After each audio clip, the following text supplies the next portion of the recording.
Hi Caris, so it's been a few weeks since I've seen you, since you've broken your foot. So I'm just wondering, how are things going? How are you feeling just now?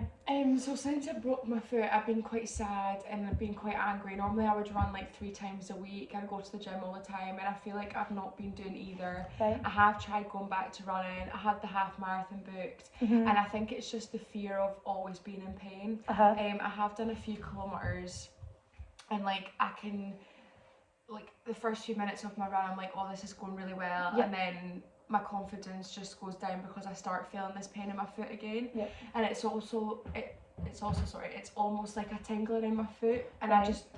it's also a fear, like I don't understand why it's happening either, and I'm Yeah. just worried that like every single time I run now, that I'm never going to be able to run with no pain again. So I'm worried. I'm kind of putting myself off running and Yeah. not running and not going to the gym because I just can't like deal with the pain sort of thing mentally, because I just don't understand how I'm ever going to be able to do it Yeah. like how I used to. So thank you for telling me that and sharing that with me, and I can see how that would be really difficult for you because you're used to going running and you're used to all this activity, and now it's obviously been put to a stop, and I can imagine it's very hard for you. So thank you for sharing that with me. I do really appreciate it. So today I think we should just maybe have a chat about looking at different things that could help you get back to running and get past like this barrier that you've got now, and how we can build up slowly and things like that. Does that sound good to you? Yeah, that's Yeah. fine. So I've got a few tools that we could use Okay. that can help break down what is actually that's making you feel so scared, and obviously we've talked about the pain and things like that, but we don't want this to be limiting your life. We don't want you to stop all your activities and things like that. So we'll have a wee look into that. So the situation you're in just now is that you're not able to run in pain. Is that what you're saying? You don't Yeah. feel like you're going to be able to run without pain again. Uh-huh. So there's this module called the 5 areas. So we look at 5 different areas, which include the situation you're in, Okay. the thoughts that you're feeling during this situation, sorry, your moods and emotions, your behaviours, and any physical sensations you have during this. Okay. So would you like me to write it down, and you can let me know if anything's been written down wrong, or would you like to write it down yourself? You can write it down. I'll that's write it fine. down. Okay, so the situation, what would you say your situation is? Probably like the fear and the worry that I won't be able to run again for a long period of time without feeling this, like with feeling no pain. Sorry. Okay. I'll just write that down for you. So the next one we'll go on to is thoughts. So what kind of thoughts are you thinking when you're having this? Just like I wish it could be back to how it used to be, Mm-hmm. and I know it seems so minor, but running has been such a big part of my life, and I just feel like now I'm worried that like I got so used to running, and like that was such a big thing of my mental and emotional well-being. I'm worried that like I've lost that, and it now won't be the same. Yeah, absolutely. I can see why that would be really upsetting for you.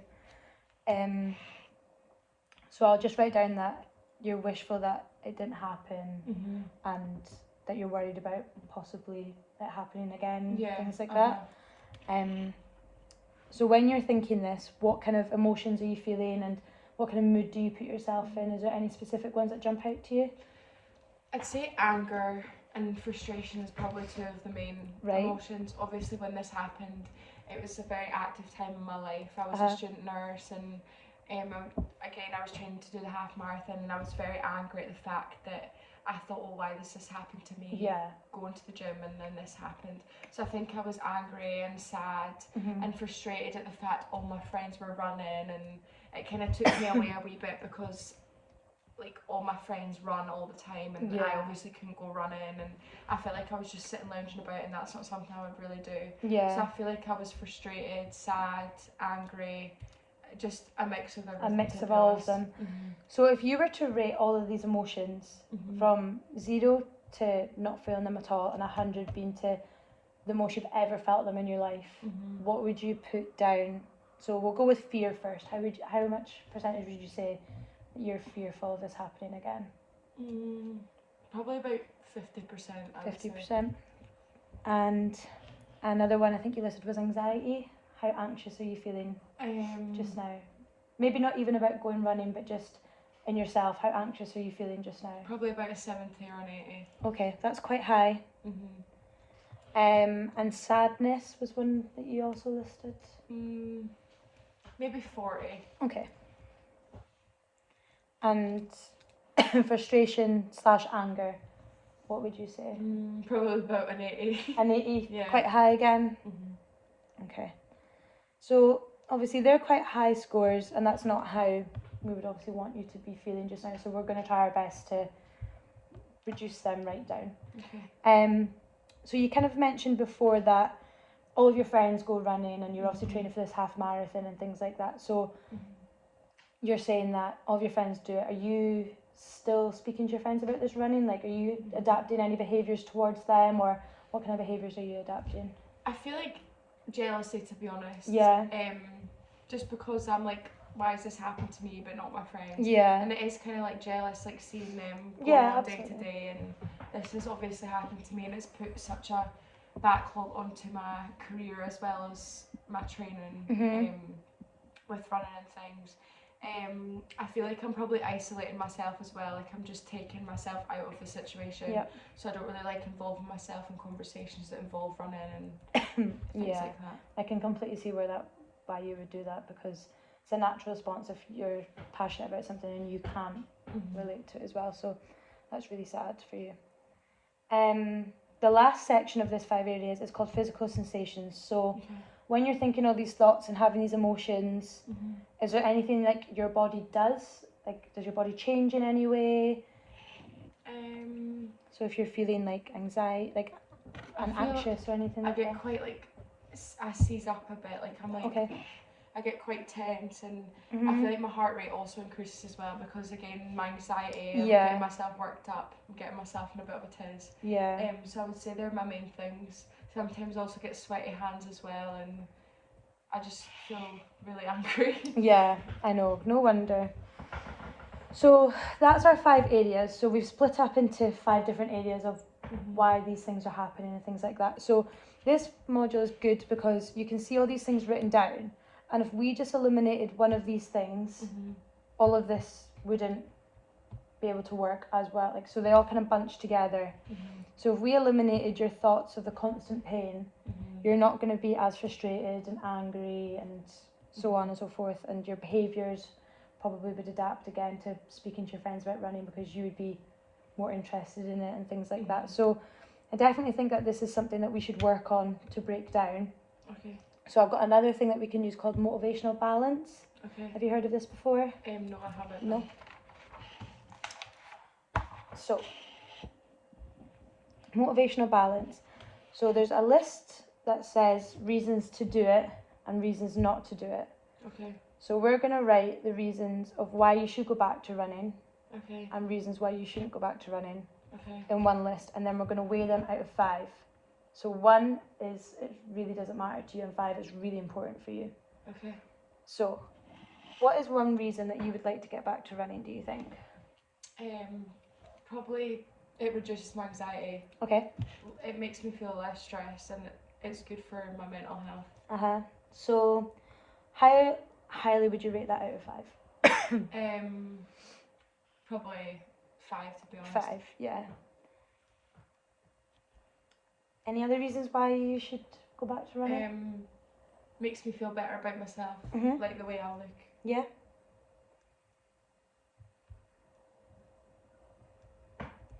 And how would you say that is out of 5? Probably a 5 or a 4. Yeah, I'll put 4/5 so we can differentiate at the end if you want. Any others? Probably like social, like my friends. Yeah, like relationships with them running. And how often would you say you go running with your friends sociably? To be honest, most times I run, or I used to run, so like 3 times a week. 3 times a week, oh that's good. So how high is that rated for you then if you're going 3 times a week or more? Probably 5, because it's a big part of my routine. Absolutely. So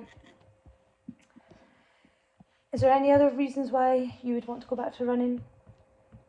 I feel like just getting out in the fresh air keeps you, like, your well-being as well, keeps you fit. And how important is it to you to keep fit? Probably a 4 out of 5. Probably a 4. Lovely. So the other reasons are reasons not to go back to running. So can you think of any reasons why you wouldn't, or is there something that's stopping you wanting to go back to running? Probably the fear. The fear of this injury happened to me again. Yeah, might hurt yourself again. So how high is that out of 5, do you think? Probably a 4. A 4? And any other ones? Probably like lack of motivation. Yeah. And feeling like I can't do it, like feeling unfit. Because when I first started running, it does take you a while to feel really physically fit. And I feel like I was getting to the point where I could run 10 miles and not feel out of breath. But now, probably running a few miles, I probably wouldn't be able to do it. So probably lack of motivation as well, to be honest. Just feels like a wee bit of a step back. Yeah, definitely. So how would you rate your motivation? Or how do you feel it's deteriorated out of 5? Probably a 4 as well, to be 4, honest. yeah. So is there any other reasons? Compared myself to my friends maybe. Yeah. Now that I've been out for so long. And how would you rate that? Probably a 5. A 5. Okay. Is there any others? I don't think so, no. No. Not off the top of my head. So if we add all these together, so you've got 5 for reduces anxiety, body image you've got 4/5. What do you think, 4 or a 5? Probably a 5. A 5. So 5, 10, and then sociable you've got 5 as well, so 15, and fit you've got 4, so that's 19. And then for reasons to go you've got 19, for reasons not to go you've got 4 for hurting yourself again. Motivation is a 4 and comparing is a 5, so that's 14. Okay. So you can see there, this is quite a nice tool to look at, like you've got way more points and way more reasons to go back to running than not. Okay. So it's just that pain that we need to get rid of, and then okay. The motivation is there for the motivational balance, which is good. So you've been saying that you've not been going out running because you've been getting this pain and things like that. Last time you came, we gave you some exercises. Have you been doing these exercises? Not really, to be honest. Why is that? Because I don't take my painkillers that I'm prescribed. Right. And I know I should be taking regular paracetamol and ibuprofen, but I don't believe that like my body needs ibuprofen and paracetamol. Right. I just have the mindset that it'll heal itself and I don't need to rely on medication to make me better. Okay. So you've not been doing your exercises because it's been too painful? Yeah. Is that right? Okay. So has anyone told you why you should be doing these exercises? No. Okay, so is it okay if I tell you a bit more about why you should be doing these exercises? Yeah. Is that okay with you? So it's recommended that you do these exercises, as I know you've broken your bone, but there's lots of muscles and tendons and ligaments, soft tissue around this bones, that if you're breaking it, this is going to get a lot weaker as well. So all of that is a structure around it, and it needs to be built back up to protect this bone and keep it from not breaking again. Okay. So I know you're in a lot of pain, and I know you don't want to take these painkillers because you don't think your body needs it, or if you don't want to take them. But if you're stopping doing this exercise because of the painkillers, it's going to not build up, and then you're not going to be able to run pain-free, and it's just going to have like a wee bit of a knock-on effect. So if it's just paracetamol you want to take, that's fine. If it's just ibuprofen you want to take, that's fine. It's completely up to you. You don't really necessarily need to take them both if you don't want to, but if you're taking one, it's better than none at all. Okay. Does that make sense? Is that okay? Yeah. Have you got any other questions about that? I don't think so, No? no. Okay. So the next one I've got is some questions for you. So it's just to kind of explore again how well you're going to get back to running and how much you want to do it and things like that, what barriers are in the way. So it's called exploratory questions. Okay. So we're going to use a rating called a ruler. So it's from 0 to 100. I'll just write it down for you. 0 being the worst, sorry. And 100 being the best. Okay. So On a scale from 0 to 100, how important is it for you to get back to running?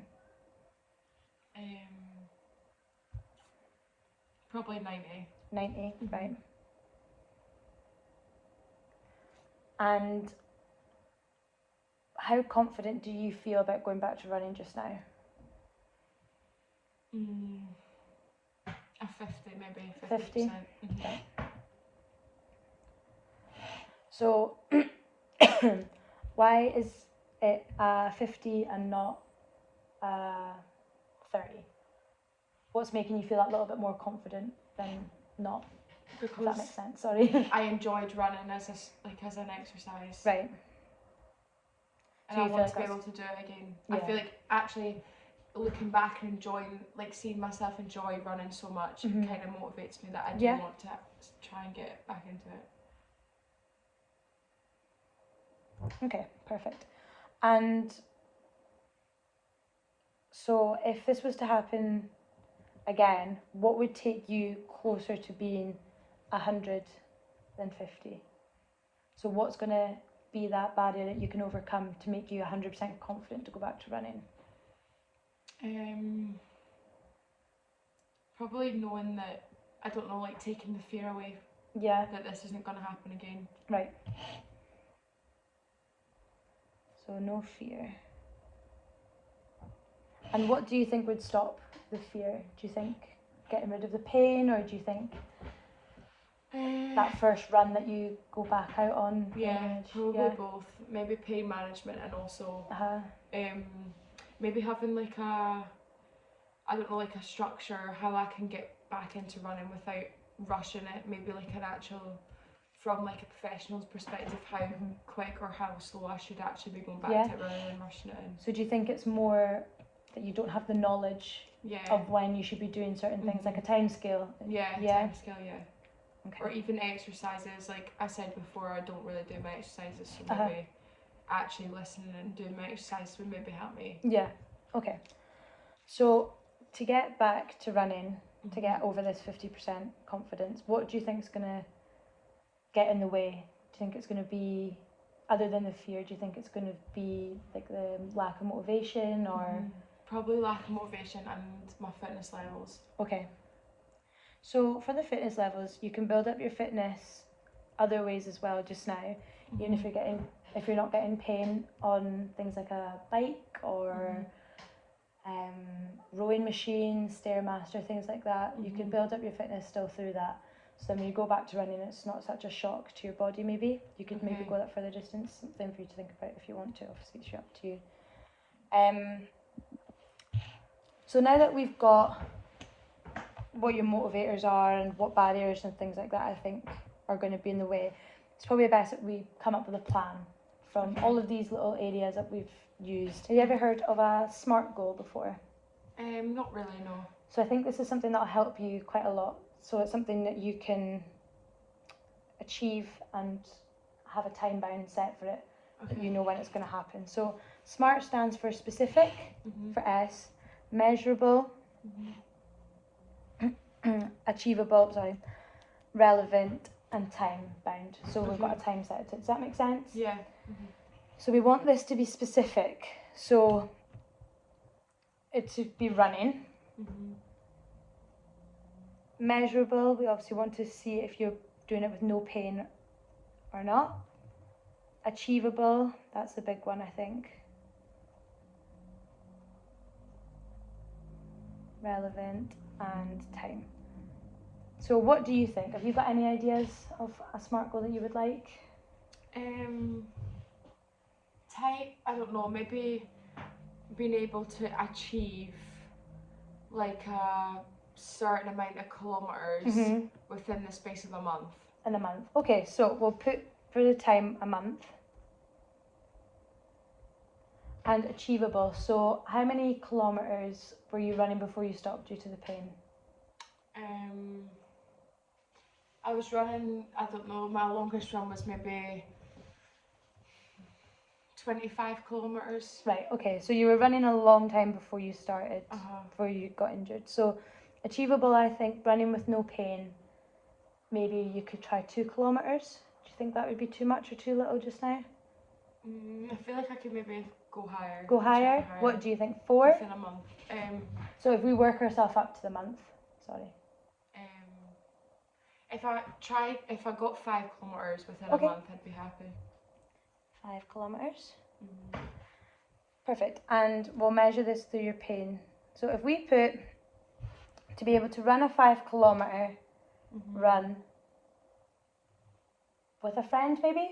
Yeah. That would keep you, yeah, within the month. Do you think that sounds like a good SMART goal? So then we can either have a telephone phone call, or you can come in for another session and we can check to see how you've done that. So for just now, I would suggest every little day go a little bit further. So go to the next lamppost, go to the end of the road a little bit further each day.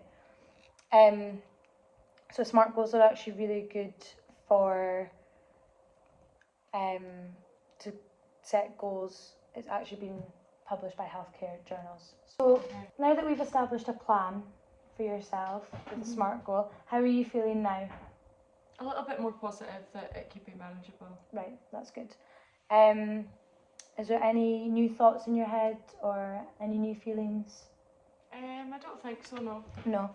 So if there's anything about this rehab process you could have done differently, what would it be?